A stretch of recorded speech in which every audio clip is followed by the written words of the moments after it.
I want to show you how to make the easiest chocolate cake. Preheat the oven to 350 degrees Fahrenheit.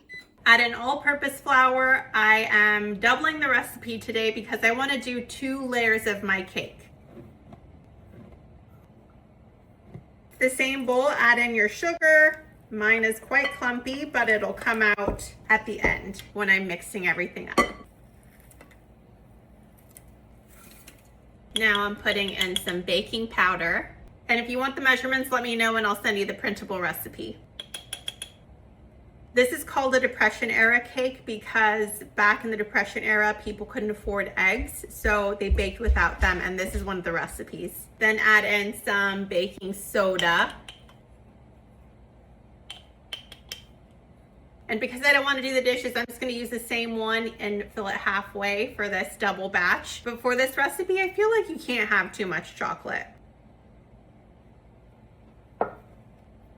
That is my salt. Then I'm gonna add in some vanilla. I use imitation vanilla to save some money, but you can use pure vanilla if you have that. Then I'm adding in my apple cider vinegar. This is going to help activate the baking soda so that my cake will rise.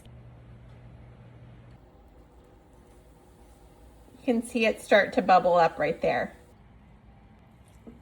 There you see it continuing to bubble. This is some oil. And this is some lukewarm water.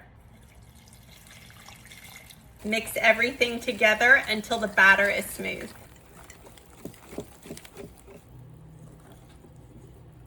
I'm using 2 nonstick pans. I, again, doubled the recipe.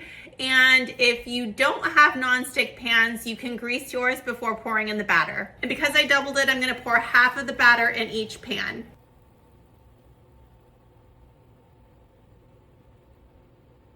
I'm taking a silicone spoon to take all of the batter out of my bowl. And if you're doubling the recipe, you want to make sure that the cakes are as even as possible so that they have the same baking time. Place them in the oven and bake for 30 minutes.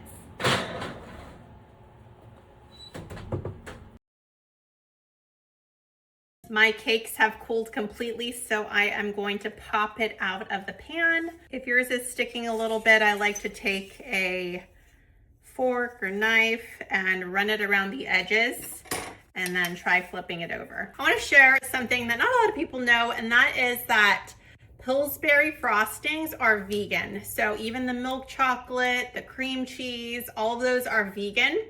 And so if you're looking for a non-dairy option that's really easy and accessible and affordable, this is one. So I'm going to be using the Pillsbury milk chocolate. And for this, I'm going to simply slather it on. One thing I like to do when it is fresh out of the oven and has just cooled, I like to put it in the freezer so it can get a little bit hardened and the frosting will go on easier.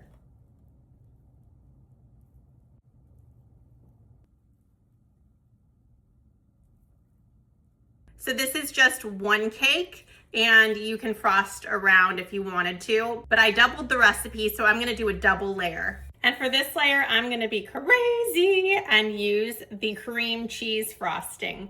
They also make a German chocolate frosting that's vegan that is really tasty. Here it is. I am leaving it exposed like this, and I'm gonna dress it up a little bit. You can tell I'm not the best cake decorator, but I promise it's gonna taste very good. I'm using some of these spring colored sprinkles, and I am just gonna sprinkle them around.